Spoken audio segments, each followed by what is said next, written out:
Okay, here we go. All right, guys. Hey, Sharika. Hold on, I can't hear you. Let me turn this up. Okay. Hello? Still can't hear you.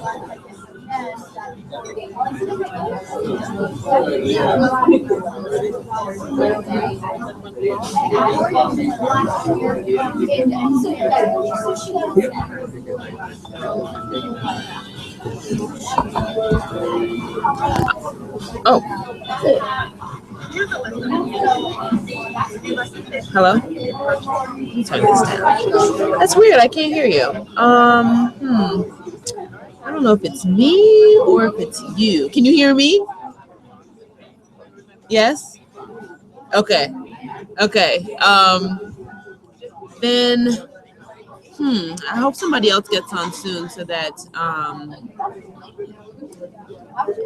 we can figure that out. But we'll get started in about 2 more minutes. I'm sorry that we're late today, but I was trying something new and okay, so that works. You like? Yeah. Okay. There we go. Yeah, I still cannot hear you. Hide from broadcast. Hello? No, now I muted you. Let me unmute you. Yeah, I still can't hear you.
Can you hear me? You can hear me, but I can't hear you.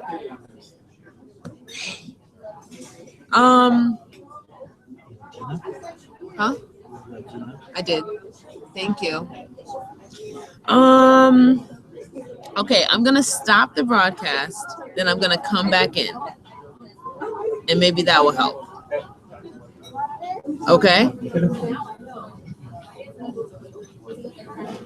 Okay, I guess so. All right. So I just wish you could talk to me so I don't feel like I'm just talking at you. But let me just double check and see if anybody else is trying to get in. Okay. Hold on one second. Help, I can't get in. Okay, see, I got some people trying to get in. Hold on, hold on, hold on.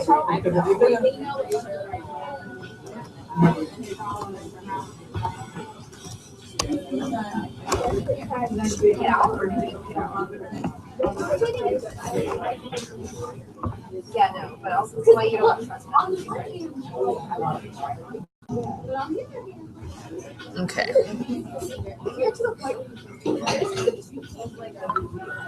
All right, so I just sent that link back out.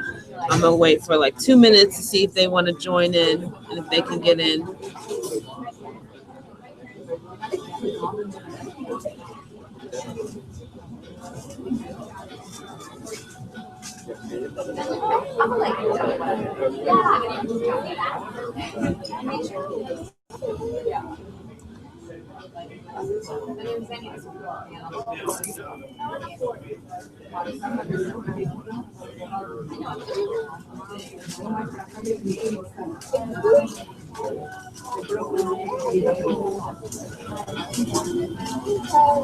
Okay. All right, I'm gonna get started.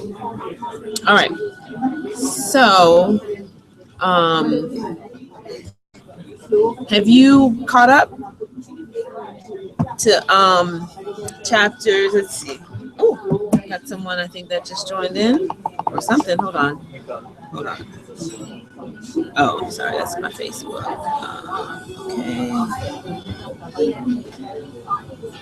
Okay.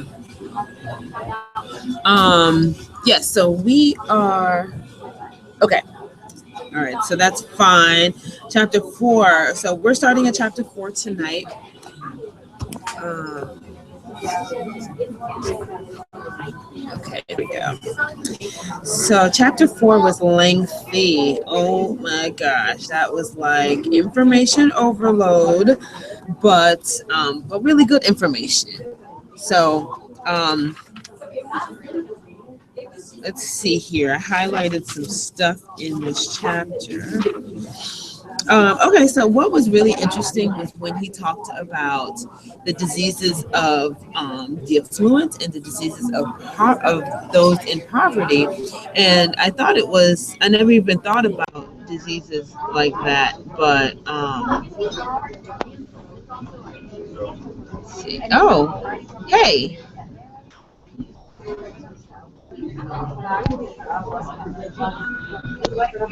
I Can you can. hear me? Yes, I can. Okay, so I switched to my phone. Okay. So it was your computer. Yeah, it's my earpiece. Okay. Oh, okay.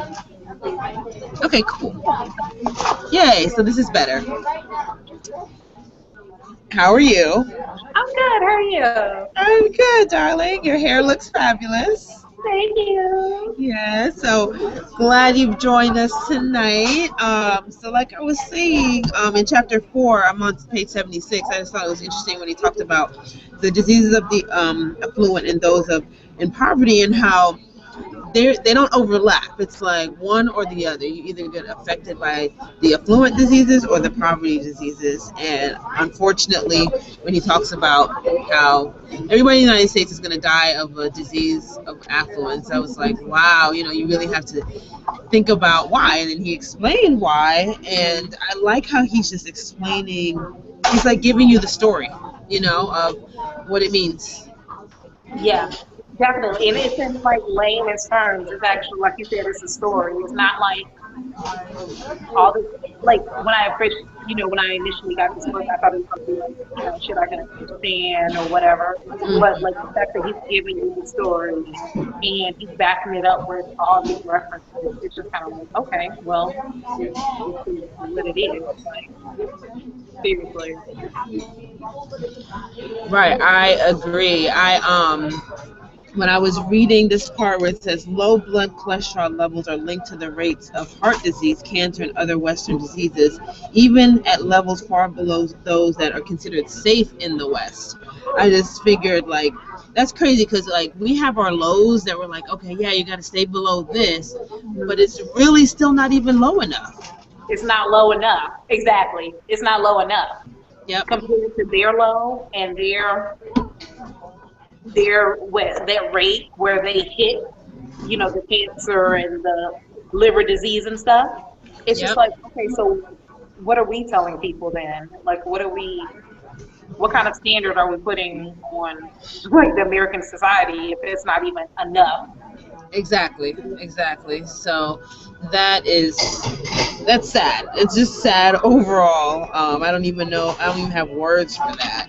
Um, yeah, and then talking about the blood cholesterol and fat, and how those both two of those things are just directly related to other things. Heart disease is related to your blood cholesterol levels, and breast cancer to fat.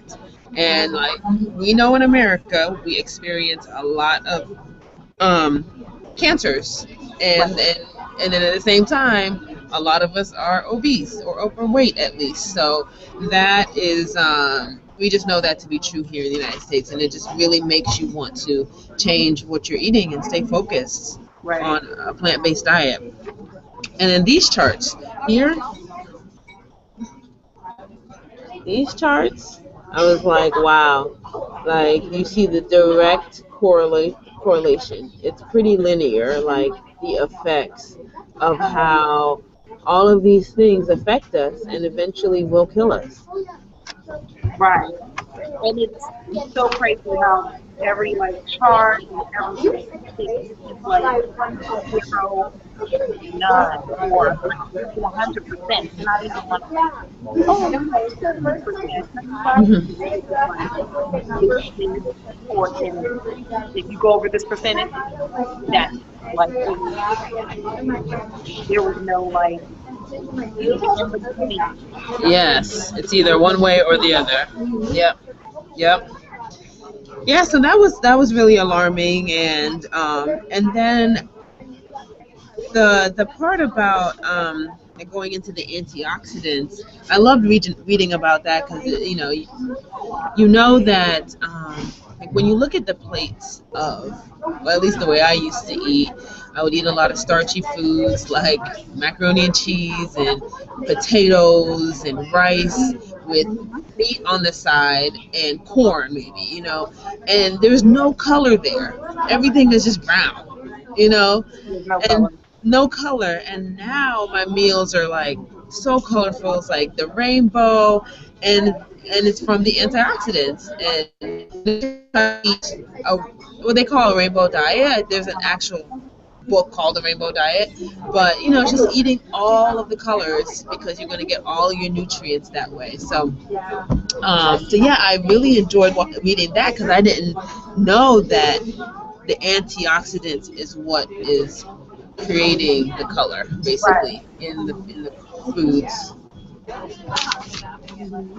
So that was nice. I really enjoyed this. I mean, even though I feel like I have to go back and read this chapter multiple times. Right. Like that's how I feel with all the chapters. So I I've had this book for like a year. Oh, okay. And a year, and I have yet to finish it. And so that's why I was excited when you did this because I was like, okay, it's gonna force me to actually get through the chapters, actually read it. And so I've read this before, but now I was trying to like kind of go back. Like I got up to like 6, so I was trying to go back and review and stuff. Yeah. But it's just like, I mean, I don't know, it's just like mind blowing all over again. And Yeah, it's and then it's like it's kind of like a textbook, so you can always refer back to it at any time when you feel like you need to refresh on something. So mhm, this book is pretty dope. It's my first time. I've had the book for a while, and I mhm. actually let's see, I purchased it earlier on this year, and then a new plant-based restaurant that opened up in the area had their grand opening event, and they invited Dr. Campbell, and I went. Really? I went and I got my book signed. Ah, that's Yes. awesome. Isn't How that old cool? is he? Oh gosh, I think he's in his 80s. Oh my God. He's pretty old. Let me see. Or maybe let me check. I'm interested too. I know you can tell he's old, but what I love about him is that his spirit is so vibrant. Mhm. So you can, he's young at heart. He's young on the inside. So he's 82. Wow. Oh, yep. His birthday is January 1st. So yeah, and then in this book and film club we're also going to be watching a documentary this month. This month we're doing Forks Over Knives, which is Okay. perfect because it's Dr. Campbell and Dr. Eggleston, who he talked about in what chapter was that? He had his own on page 125, And Broken yeah, Hearts. chapter 6, right? Or Yep, 5. and Yeah. five. Yeah, five. He Mhm. talked about him, but he had him on.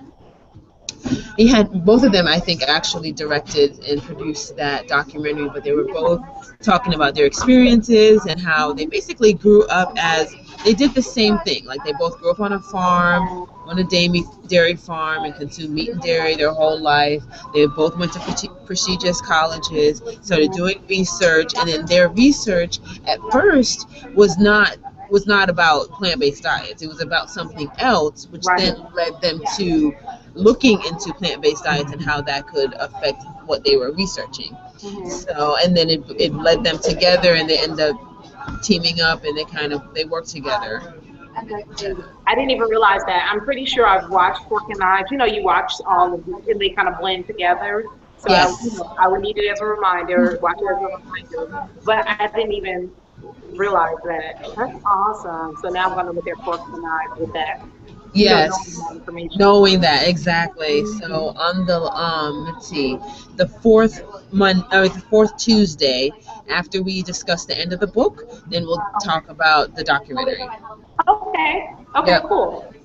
Yep.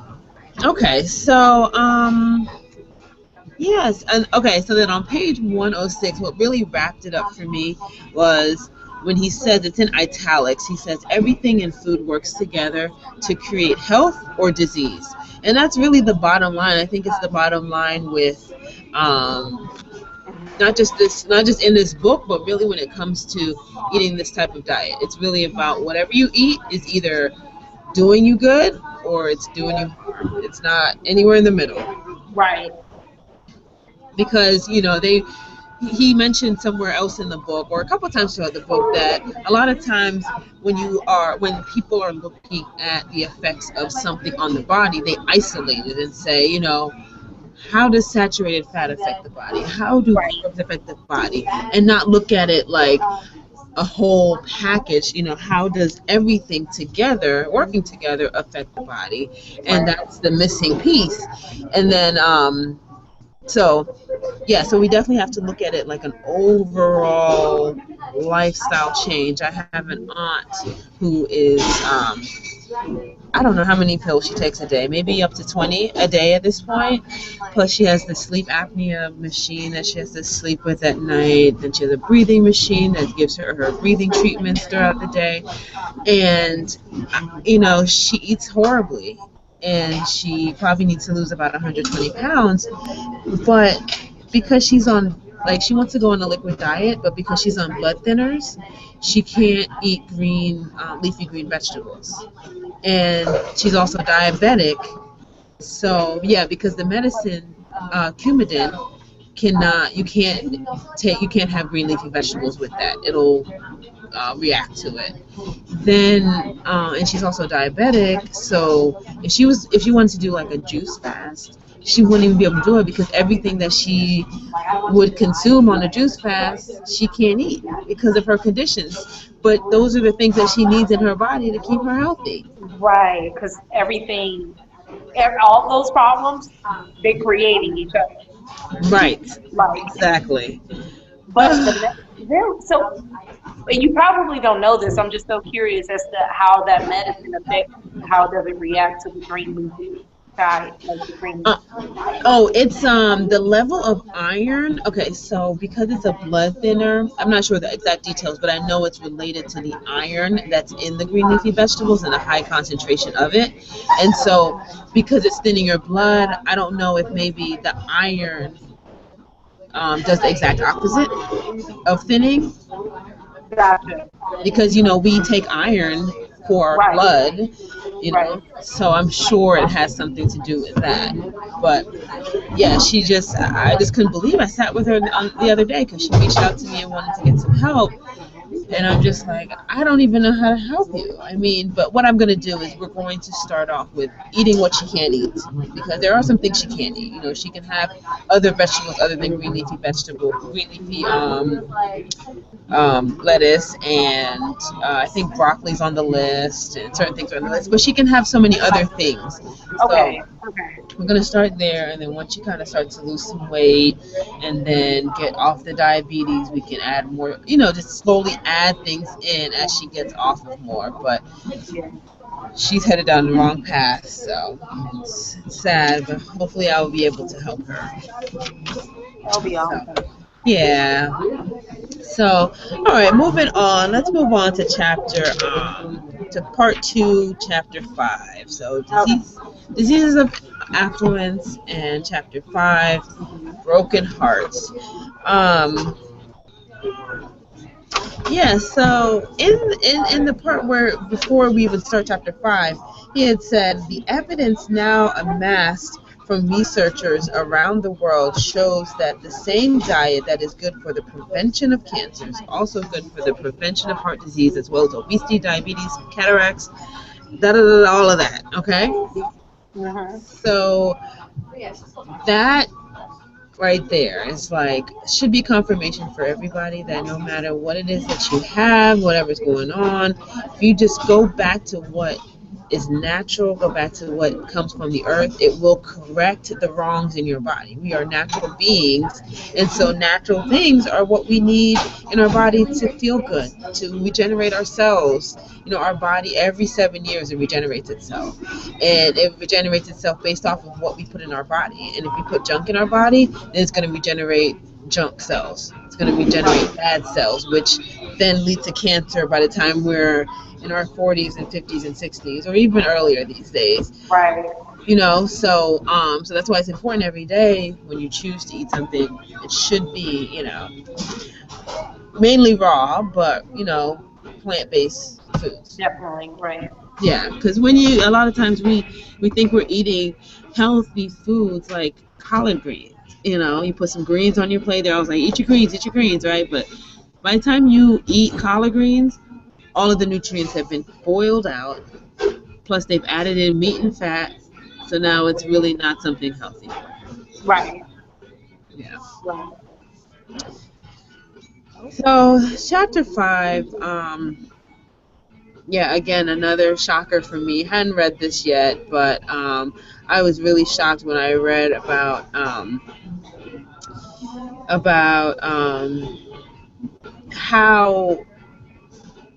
how heart disease is like the number what I think it's One. like the number one, yeah, number one killer, right? Mhm. Number one killer.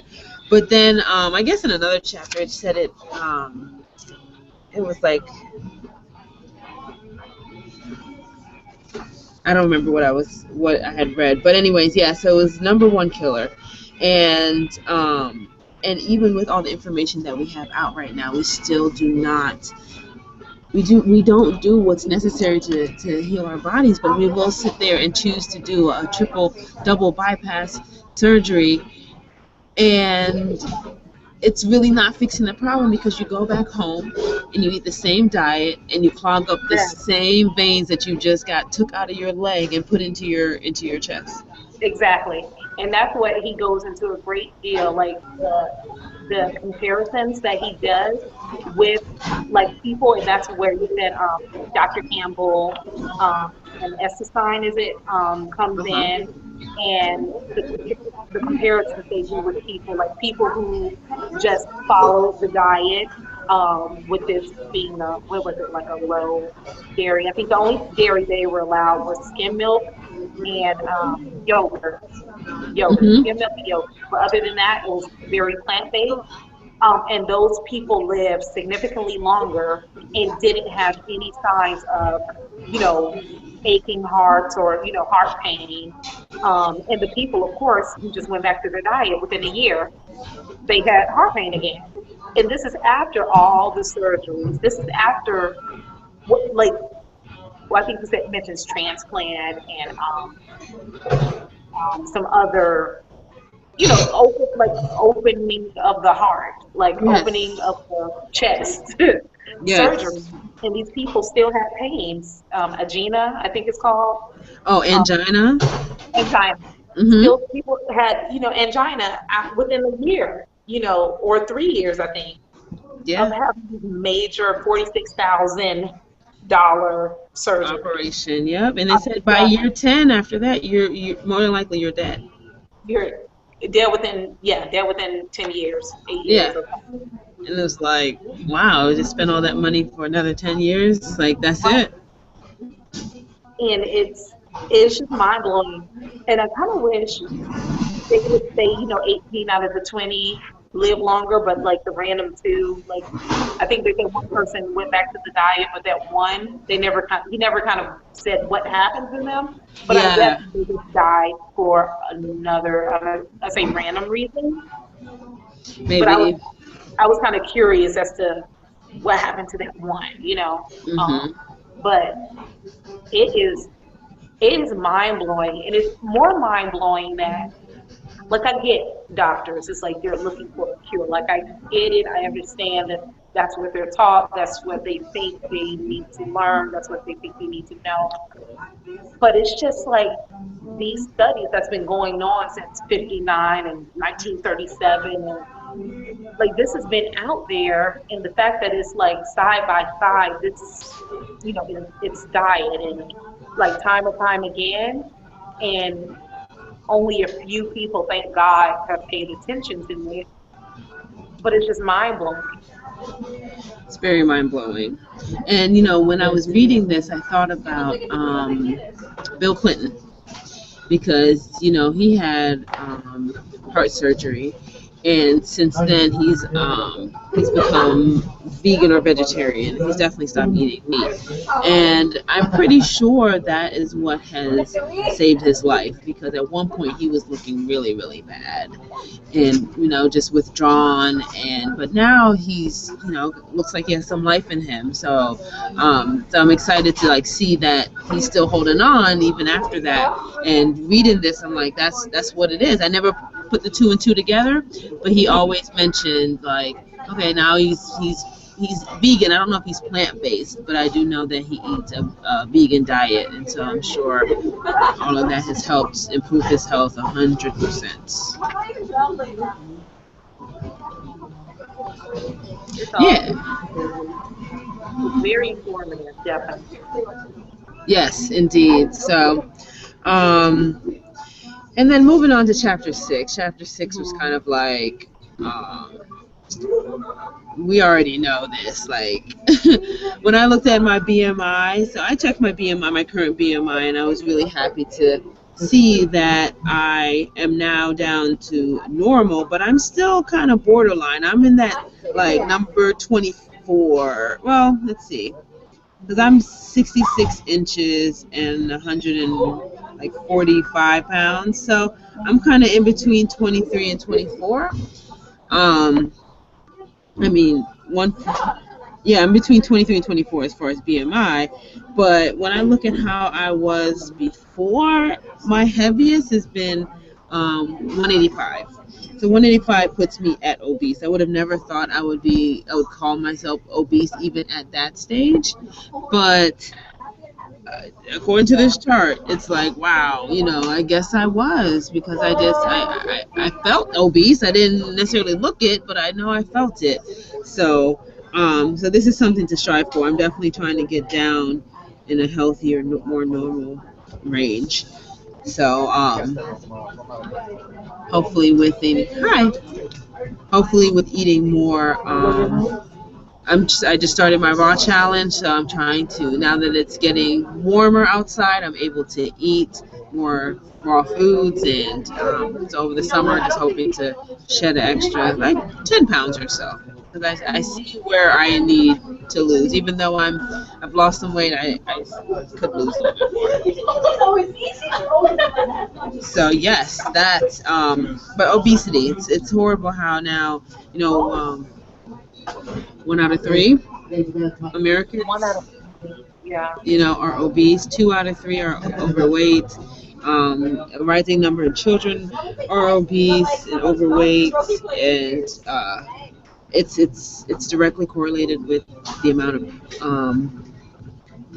of processed foods we're eating. Everything yeah, is processed, everything is fast and convenient. We go through drive-throughs, we go into 7-Elevens and or Quick Trip, and get our snacks and our food, and you just keep going, and you don't realize that all that stuff just it adds up, and I wish we were like made of glass or something, so we could see what we're doing to ourselves on the inside, because it's easy to ignore it when you don't see that you're clogging your arteries, or you don't see it directly. You see what I'm saying? right, So, yeah, so I wish we could see ourselves inside more, or at least be able to experience what it feels like to feel really good. Because a lot of times we've eaten so bad for so long, we don't even know what it feels like to feel amazing, because normal exactly. is what we've been experiencing. Yeah. Right. The normal is groggy. The normal is heavy. Like you have no idea. Like you literally have no idea. Right. Like I know I haven't felt my complete best. Like yeah, I did the raw vegan challenge and I felt awesome, but because I've been feeling like this for so long, it's just kind of like, oh, well, it's not that bad. I've been living like this for 30 years, you know. Right. So I don't know. Even I definitely struggle still, but Yeah. yeah, now I'm still conscious about it every time, like every single day. I'm conscious about it. Yes. When I make the wrong decision, I still know, like, damn, I should my next meal definitely has to be like raw, Yeah. and I've been conscious now for a year about it. Like, Yeah. Yeah. See, it's like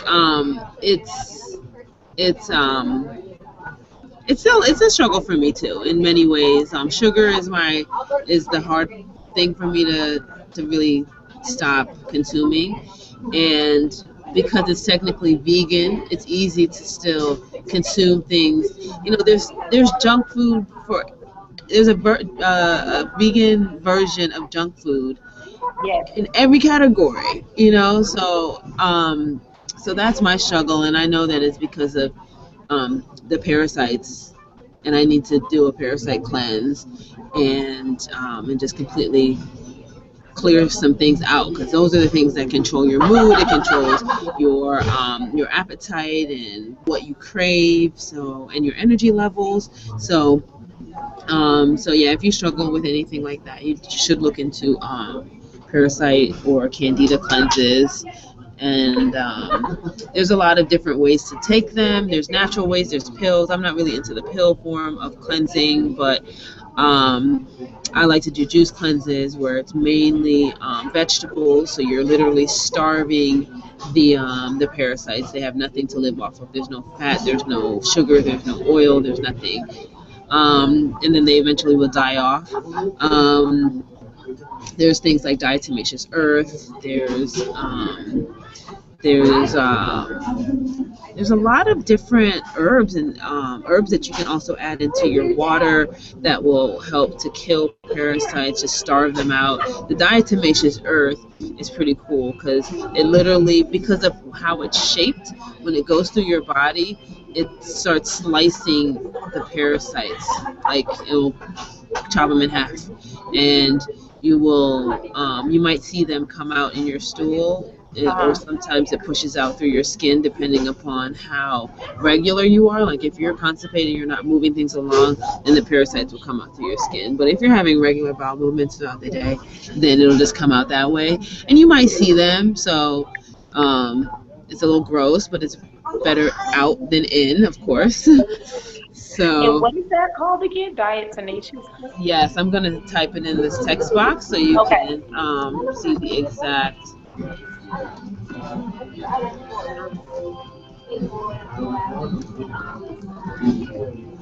And you know what? I'll get the link for you. There's a link. I'll get the exact link so that you don't have to search for it. So because you do want to make sure that you are using the food grade, because there's two different types of grade. You have there's one grade that's used for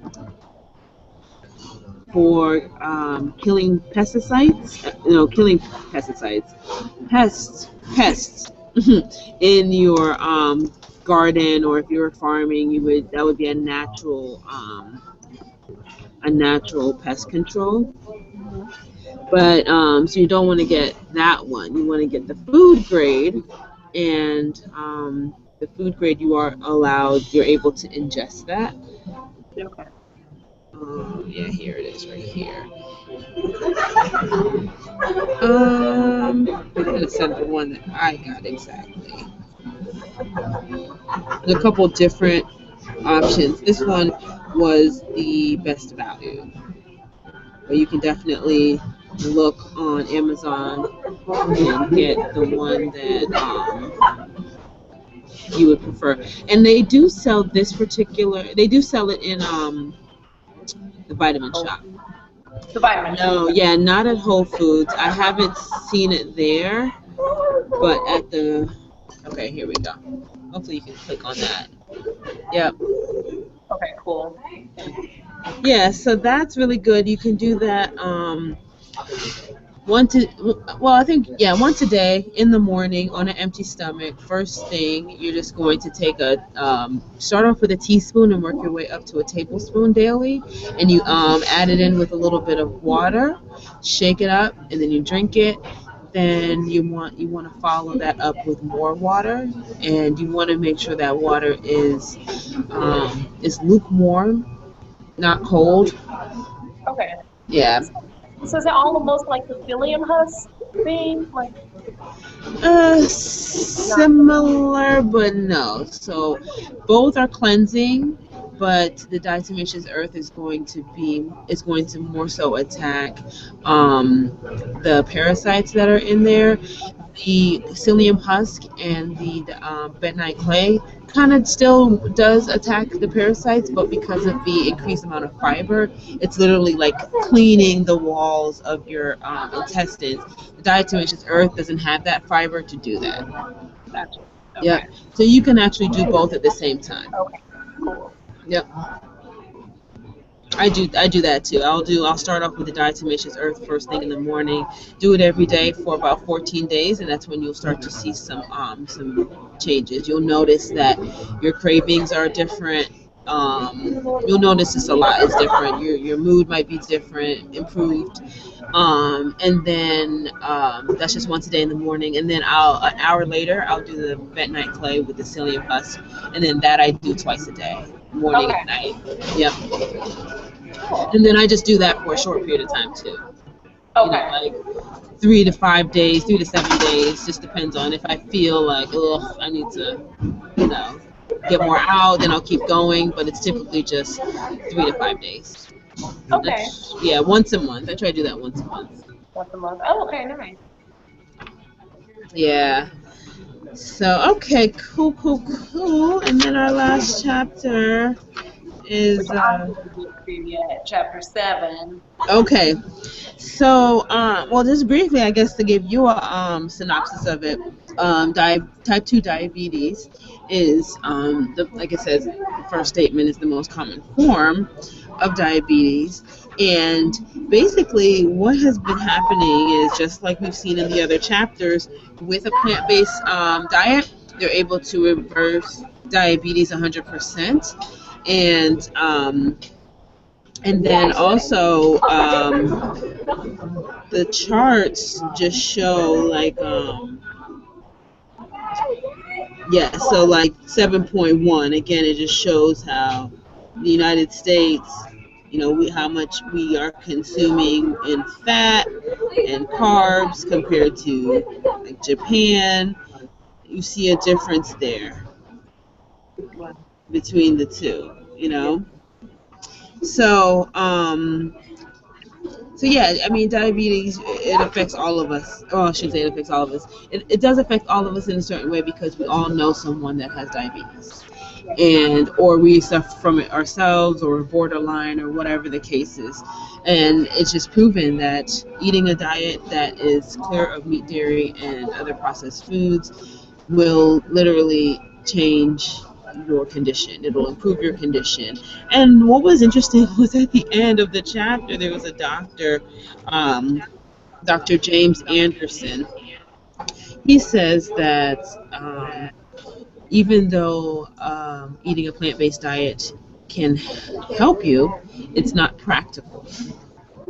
So basically, making an excuse that, well, because it's hard, it takes time to prep your food, and it's just not simple. Then we should discount it. We shouldn't even consider it. And I think that's ridiculous. It's that's just, how can you say that? you. You still eat a home cooked meals, don't you? Like that's crazy. Like if you can eat a home cooked meal, then you can eat a healthy plant based home cooked meal. That's Exactly. And then on top of that, I mean, even with, you can go out to eat and still eat plant based. You can be on the go. Like today, I was on the go and I didn't prepare anything. I got a salad, and then instead of having the dressing, I just asked them for a couple of lemon wedges, and that was my dressing, and I had something. I didn't have to get a salad. I mean, a sandwich or anything else that wasn't, or a cookie. There's other options. right, right. So yeah, that was just kind of like shocking. And then there's this guy that I follow on Instagram. His name is what is his name? Oh man, gosh, I'm gonna have to metabolic Mike. Is this it? No, it's metabolic something. I thought it was metabolic Matt, but it's not. But he had type 2 diabetes, and he now eats 100% plant based. I think he's actually 100% raw vegan, and he has completely changed his life. Like everything about him is just so much. Gosh, I wish I could find his name. Um, Vegan. Yeah, and that was just really cool to see somebody actually living it and kind of documenting it and showing it through his Instagram that he is really feeling better because of choosing to go raw vegan. Right. So, um, gosh, I want to find his name. Diabetic, and like his meals, like, and he still has to watch his fruit intake. Oh, here he is. So I found a picture of him. This is what he looks like. Okay. Okay, so maybe I can find his name. And so he's a really cool page to follow because he really knows his stuff about what each of these foods can do for you and how they affect the body. And even the Raw Boy, I don't know if you follow him on Instagram, but the Raw Boy, he here it is, Robbie. His name's Robbie. Well, what's his Instagram name? So the Raw Boy, he used to have terrible acne. I mean, acne everywhere. If you go on his page and you scroll down far enough, you will see he posts about it every few months or so, about his before and after. And I mean, horrible acne. And then he decides to try this raw vegan diet for a while, and all of a sudden his skin starts to clear up. And now he has, like, I mean, he literally glows. And his meals are pretty great. I love going to his page for inspiration because because he has some good flavors. Like, he's been raw vegan for years, and so he's done a lot of experimenting. And so I will go on there and try some of his recipes. And really, like, eating raw is sometimes it seems like it wouldn't be satisfying, because we like to have that warm meal, especially at the end of the day. And but it's really good. Like, I get shocked that I can actually eat that and be okay and not crave anything else.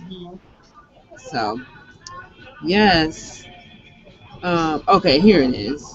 Here it is. Mindful diabetic Robbie. Um, are you on Instagram?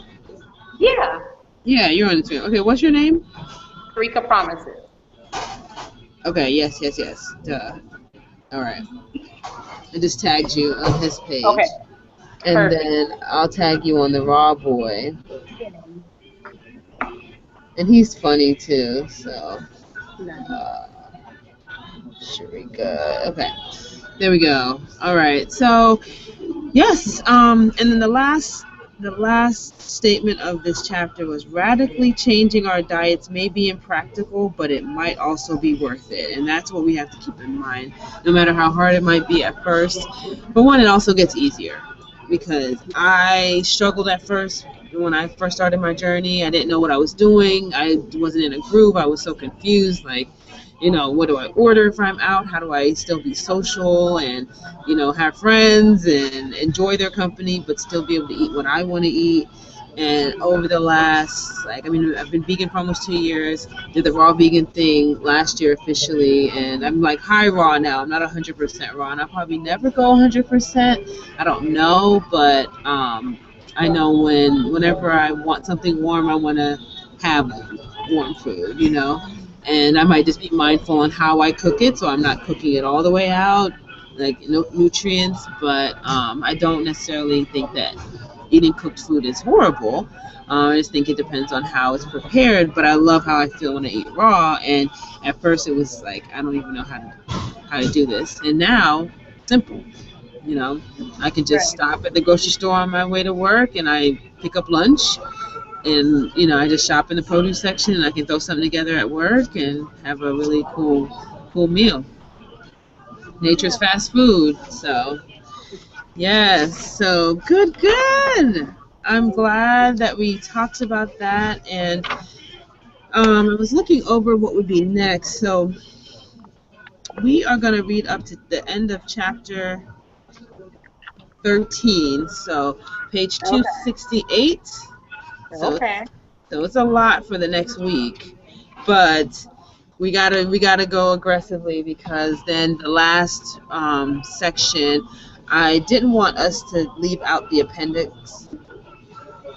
They Gotcha. have like A, B, and C, I believe, so I included that. So that'll be the last section that we go over, 14 through the end, and then we'll Okay. be done. We'll be done with the Nice. book, which is exciting.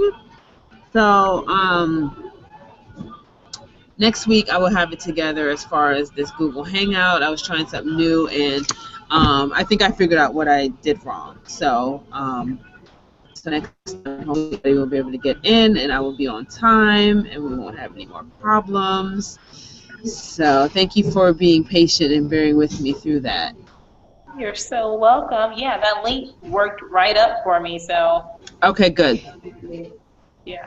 All right, good deal. So, all right, my friend. So, enjoy the rest of your evening, and I'll see you on Facebook, and I'll see you next Tuesday at 8 o'clock. Okay. See you Okay, then. bye. Good night. All right.